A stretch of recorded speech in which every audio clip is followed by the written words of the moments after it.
আমি আজকেও দেখতেছিলাম কিছু ভিডিও, আমাদের আন্তর্জাতিক কিছু নেতা মন্ত্রীর বডি ল্যাঙ্গুয়েজ। আমাদের এখন দুঃসময়, কোনো সন্দেহ নাই, নিঃসন্দেহে দুঃসময় চলতেছে, কিন্তু ইনশাআল্লাহ আমরা আমাদের চোখ দিয়ে দেখে দুনিয়া থেকে যাব। বুঝতে পেরেছেন? আমাদের দেশে কিছুদিন আগে ঘটনা ঘটেছে, কিছুদিন আগে আমার আল্লাহ করেন এক্সাম্পল গুলা সেট করে দেন। আমাদের আল্লাহ বেশি দিন উঠতে দেন না, উঠতে তারা পারছে আমাদের কারণে, কারণ আমরা চারিত্রিক ভাবে ভালো না। যতই আমরা ভালো দেখাই, আমরা ভালো না। আমরা এমনিতে মসজিদের মধ্যে পাঁচজাকানা নামাজ পড়ি। আমি এতক্ষণ আপনাদেরকে বলছি না, ইসলাম হচ্ছে সেট অফ আদবের নাম, সেট অফ আদবের নাম। প্রত্যেক কাজের মধ্যে একটা আদব রয়েছে, বুঝতে পেরেছেন? এই আদবগুলো যখন মেইনটেইন হয়, তখন আমার আল্লাহ আসমান এবং জমিনের বরকতের দরজা খুলে দেবেন বলে আল্লাহর বান্দাদেরকে আল্লাহ ওয়াদা দিয়েছেন।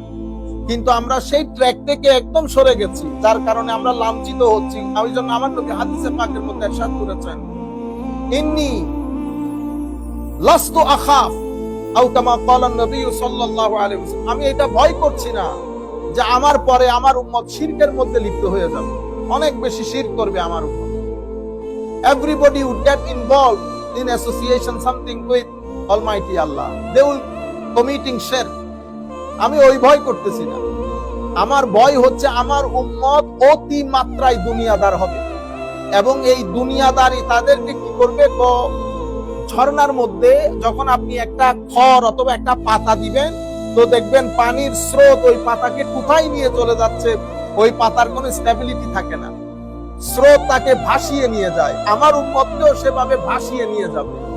কি কারণে? অতি মাত্রায় দুনিয়াদার হয়ে যাওয়ার কারণে। আমরা সবাই ফিলিস্তিনের জন্য দোয়া করছি না?